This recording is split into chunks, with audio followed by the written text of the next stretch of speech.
Hello students, last हमारे video में हमने स्केलर और वेक्टर क्वांटिटीज़ के बारे में पढ़ा था। हमने कहा था कि जो फिजिकल क्वांटिटीज़ होती हैं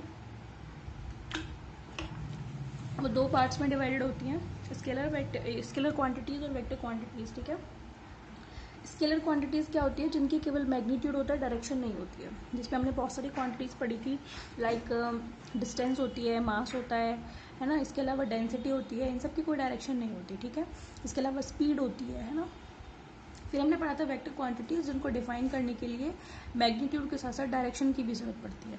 ठीक है, और अपने इसमें पढ़ा था डिस्प्लेसमेंट, वेलोसिटी, एक्सेलरेशन, है ना। ये सारी क्वांटिटीज़ जो है वो सारी वेक्टर क्वांटिटी। इसके अलावा भी बहुत सारी क्वांटिटीज़ होती है वेक्टर क्वांटिटीज़, जिनको जैसे जैसे हम फिजिक्स में आगे बढ़ेंगे वो सारी आ जाएंगी हमारे सामने। ठीक है, कोई दिक्कत नहीं। तो इसमें वेक्टर क्वांटिटीज़ जो होती हैं आगे, वो भी दो पार्ट्स में डिवाइड होती हैं। ठीक है, तो मैं आपको नॉलेज के लिए बता देती हूँ, पूछ लेते हैं, और कभी कभी आ भी जाता है। तो बुक में आपका इतना कोई डिस्क्रिप्शन उनका नहीं दे रखा है, लेकिन मैं आपको बता रही हूँ क्योंकि वो इंपॉर्टेंट चीज़ है और वो पता होनी चाहिए आपको। ठीक है, तो वेक्टर क्वांटिटीज़ जो हैं, वेक्टर क्वांटिटीज़ फर्दर क्लासिफाई इन टू टाइप्स, है ना। मैं बता भी चुकी थी आपको। एक तो होती है आपकी इसमें पोलर वेक्टर्स, और नंबर 2 होती है आपकी axial vector.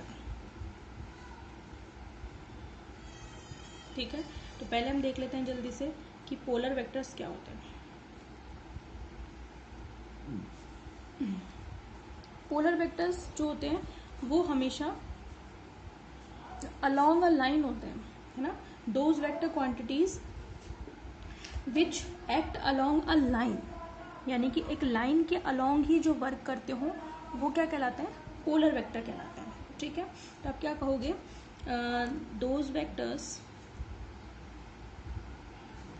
Which act along a line are known as polar vectors। ठीक है, ये along a line काम करते हैं। इनका एक स्टार्टिंग पॉइंट होता है और इनका एक एंडिंग पॉइंट होता है। ठीक है, एक डेफिनेट स्टार्टिंग पॉइंट होता है और फिर एक क्या होता है? एंडिंग पॉइंट होता है। ठीक है, टेल ऑफ द वेक्टर होती है। जैसे आपने डिस्प्लेसमेंट में देखा होगा, जैसे मैं यहाँ से चल करके यहाँ तक गई, तो ये स्टार्टिंग पॉइंट है, ये एंडिंग पॉइंट है। ठीक है, तो ये एक लाइन के अलोंग काम करते हैं, वो पोलर वेक्टर होते हैं ना। जैसे इसमें कौन कौन से एग्जांपल आ जाएंगे आपके? डिस्प्लेसमेंट, फोर्स, लीनियर मोमेंटम, है ना। लीनियर से पता चल रहा है लाइन के अलोंग काम करेगा, लीनियर मोमेंटम। ठीक है, इसके अलावा क्या होता है और आपके कह सकते हो? एक्सेलरेशन। ये सारे एक लाइन के अलोंग काम करते हैं। एक्सेलरेशन भी कौन सा है? लीनियर एक्सेलरेशन, यानी कि अगर मैं यहाँ, मेरी गाड़ी है, यहाँ से चलना शुरू हुई, चलने के बाद यहाँ से किसी उस पर चली, चेंजिंग वेलोसिटी है इसमें, और ये चल करके यहाँ पे ए से शुरू होकर बी पर खत्म हो गई, तो इसने डिस्प्लेसमेंट कवर किया, वो लीनियर होगा, मोमेंटम लीनियर होगा और एक्सेलरेशन भी लीनियर होगा। ठीक है, लेकिन लीनियर की जगह एंगुलर कब होगा? जब वो किसी एंगल पर रोटेट करेगा। जैसे मैंने लास्ट वीडियो में बताया था आपको, किसी चौराहे पर अगर आप घूम रहे हो तो वहाँ पे भी डिस्प्लेसमेंट है, वहाँ भी वेलोसिटी है, वहाँ भी एक्सेलरेशन है, वहाँ भी मोमेंटम है, पर वो सारा एंगुलर है, क्योंकि वहाँ पे आप वहाँ पे पार्टिकल या कोई भी गाड़ी है वो रोटेट कर रही है, घूम रही है। समझ में आगे बात आपको? रिवॉल्व कर रही है चौराहे के चारों तरफ, तो वहाँ पे ये सारी क्वांटिटीज़ होंगी, पर वो सभी कैसी होंगी? एंगुलर होंगी। ठीक है, तो नंबर 2 है जो आपका, वो एंगुलर ही है, यानी कि एक्सियल वेक्टर। ठीक है, नंबर 2 है आपका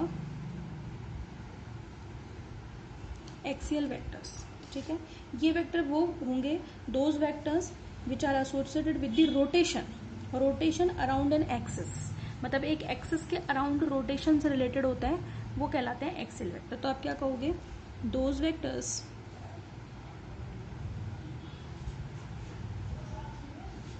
which are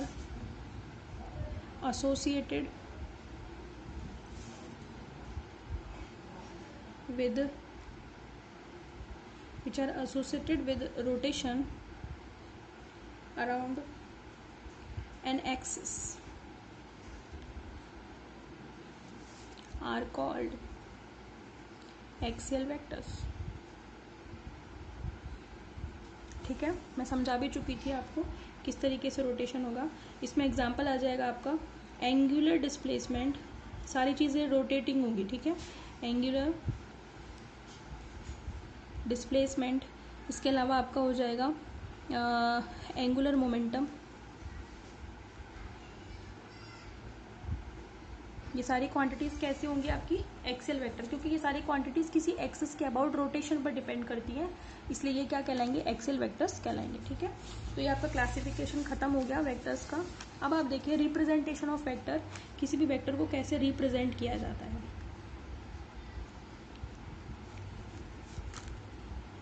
representation of vector, हालांकि आपको मैंने बता रखा है, थोड़ा बहुत बीच में आया है जिक्र इसका, तो वहाँ पे मैंने आपको बताया था किसी भी वेक्टर को रिप्रेजेंट करने के लिए एरो का यूज़ करते हैं, ठीक है।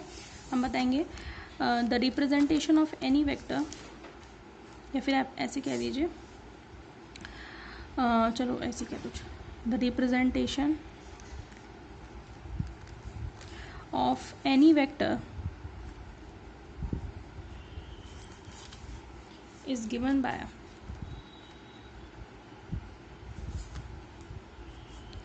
an arrow on the vector quantity, ठीक है। यानी कि कहने का ये मतलब है कि जैसे मान लो कि कोई, चलो इसमें और मैं इसको कंप्लीट कर देती हूँ। द एरो है, मतलब एक एरो से शो करते हैं, ऐसे एक एरो बना देती हूँ। इस एरो की जो ये है, ये तो बोलती है टेल, इसको बोलते हैं हम टेल, और ये कहलाता है एरो हेड। समझ में आ गई। कोई भी वेक्टर क्वांटिटी है उसके ऊपर एरो लगाकर शो करते हैं, तो ये उस एरो की टेल है और ये उसका एरो हेड है। एरो हेड जो है वो डायरेक्शन को शो करता है। ये क्या करता है, इंडिकेशन ऑफ डायरेक्शन, किसी भी डायरेक्शन को इंडिकेट करता है कि डायरेक्शन किस साइड। भाई मैं इस साइड उंगली कर रही हूँ, उसका मतलब डायरेक्शन इधर की साइड है। तो इसी तरीके से एरो है, एरो का जो हेड है वो एरो किसी भी वेक्टर की डायरेक्शन को बताता है, ठीक है। समझ में आ गई बात आपको। जैसे कोई भी ए वेक्टर है तो ए के ऊपर ऐसे एरो लगा देते हैं, ठीक है। कोई भी आपके पास वी वेक्टर है तो वी के ऊपर ऐसे एरो लगा देते हैं। एक्सेलरेशन है स्मॉल ए, उसके ऊपर ऐसे एरो लगा देते हैं। समझ में आ गई। तो इस तरीके से एरो की फॉर्म में किसी भी वेक्टर को शो किया जाता है। समझ में आ गई बात आपको, ठीक है। ए जो है वो यहाँ पे इसको ए लिख दो, इसको बी लिख दो।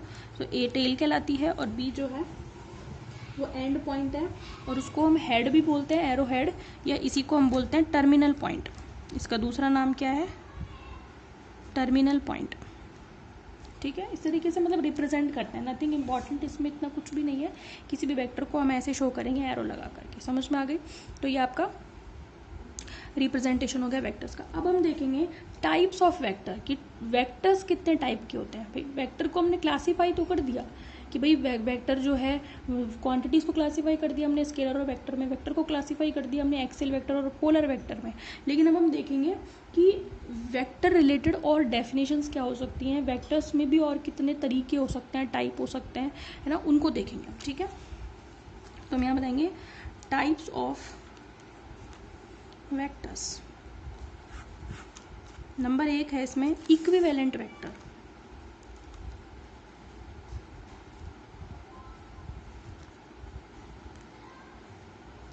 इक्विवेलेंट नाम से पता चल रहा है ना, वो वेक्टर जिनकी जो डायरेक्शन है वो भी सेम होगी और जिनका मैग्नीट्यूड भी सेम होगा, वो वेक्टर क्या कहलाएंगे, इक्विवेलेंट वेक्टर। तो आप क्या कहोगे, the vectors which have same magnitude as well as direction are known as equivalent vectors।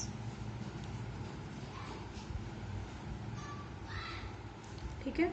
जैसे कोई आपके पास ये कार्टेशियन कोऑर्डिनेट सिस्टम है, एक्स और वाई, ये ओरिजिन है। कोई दो वेक्टर आपने शो करने हैं इसमें, तो ये ए वेक्टर है और ये बी वेक्टर है। देखो ना, दोनों के मैग्नीट्यूड कैसे पता लगाओगे? लेंथ, किसी भी जो एरो है उसकी लेंथ कितनी है। अगर इसकी एरो 2 सेंटीमीटर है तो इसकी एरो की लेंथ भी 2 ही सेंटीमीटर है, तो दोनों के मैग्नीट्यूड भी सेम है, दोनों की डायरेक्शन भी सेम है, इसलिए ए और B. Here A vector and B vector are equivalent vector. कौन से वेक्टर हैं ये? इक्विवेलेंट वेक्टर है, क्योंकि इनमें मैग्नीट्यूड भी सेम है, डायरेक्शन, मैग्नीट्यूड मतलब लेंथ ऑफ एरो, दोनों में एरो की लेंथ जो है वो इक्वल है। Number 2, unequal vector. अब इसको आप समझ गए होंगे कि अनइक्वल वेक्टर कौन से होंगे। अनइक्वल वेक्टर वो होंगे जिनकी डायरेक्शन भी अलग अलग होगी, जिनकी मैग्नीट्यूड भी अलग अलग होंगे। हम क्या कहेंगे? The vectors which have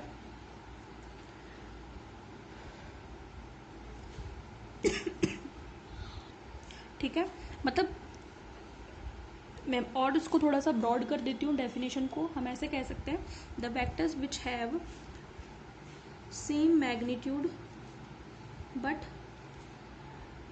different direction, और different magnitude but same direction, और both magnitude and direction are different are said to be unequal vectors।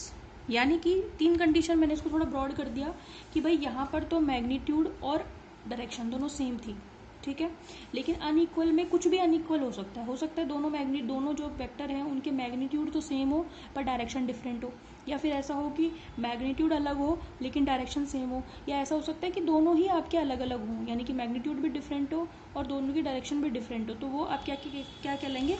Unequal vector, है ना। फॉर एग्जाम्पल आप यहाँ पे देख सकते हो कि अगर ये आपके पास सिस्टम है, यहाँ पे एक आपका, जैसे आपने पहले बताया सेम मैग्नीट्यूड, यानी कि एक तो है ए वेक्टर और दूसरा है बी वेक्टर। तो यहाँ पे आप देख रहे हो ए वेक्टर और जो बी वेक्टर है दोनों का मैग्नीट्यूड तो सेम है पर डिफरेंट डायरेक्शन है, एक ऊपर जा रहा है एक इधर जा रहा है, ठीक है। तो ये अनइक्वल वेक्टर के की एग्जाम्पल है, ठीक है। या फिर क्या हो कि उनकी डायरेक्शन तो सेम हो लेकिन मैग्नीट्यूड अलग अलग हो। देखो, एक एरो छोटा है एक लंबा है, तो ये भी क्या है? अनइक्वल वेक्टर है। या फिर क्या हो, दोनों ही अलग अलग हो। देखो तो दोनों वेक्टर की डायरेक्शन भी अलग अलग है और दोनों के मैग्नीट्यूड भी क्या है?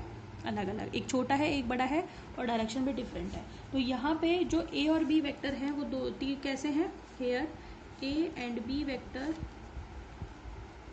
आर अनइक्वल, ठीक है, अनइक्वल वेक्टर्स, ठीक है। तो ये आपका इक्वल वेक्टर और अनइक्वल वेक्टर कंप्लीट हो गया, ठीक है। इसके अलावा होते हैं अपोजिट वेक्टर, ठीक है। तीसरे नंबर की हम डेफिनेशन देख सकते हैं, अपोजिट वेक्टर वो होते हैं जिनके मैग्नीट्यूड तो सेम होते हैं पर डायरेक्शन अपोजिट होती है, ठीक है। तो अब कैसे डिफाइन करोगे? The vectors which have equal magnitude but direction is opposite to each other are known as opposite vectors। बात समझ में आई है? यानी कि दो वेक्टर्स हैं और वो दोनों एक दूसरे के कैसे हैं? अपोजिट डायरेक्शन में है लेकिन मैग्नीट्यूड सेम है। जैसे ये y है, ये x है, ये ओरिजिन है, तो एक अगर ऊपर जा रहा है तो दूसरा इधर आ रहा है, तो a वेक्टर है और ये b वेक्टर। देखो दोनों के एरोज की लेंथ इक्वल है बट दोनों ही जो एरो हैं वो एक दूसरे के अपोजिट है, यानी कि यहाँ पे a vector is equal to minus B vector है, या यूँ कह सकते हो b vector is equal to minus a vector है, ठीक है। तो magnitudes are same but directions are opposite on those vector, वो क्या कहलाते हैं? Opposite vector. तो आप क्या बता दोगे यहाँ पे? A vector and B vectors are opposite vectors समझ में आ गई? तो यहाँ तक आपका काम कंप्लीट हो गया। तो आज हमने क्या क्या पढ़ा? पोलर वेक्टर पढ़े, एक्सेल वेक्टर पढ़े, इसके अलावा रिप्रेजेंटेशन पढ़ा वेक्टर्स का, इसके अलावा हमने इक्विवेलेंट वेक्टर, अनइक्वल वेक्टर और अपोजिट वेक्टर्स के बारे में बात की। ठीक है, कल हम नेक्स्ट वीडियो में पढ़ेंगे यूनिट वेक्टर्स। ठीक है, और collinear vector, zero vector, null vector, इन सभी के बारे में बात करेंगे। ठीक है, आज के लिए इतना ही। ठीक है, ओके, थैंक यू।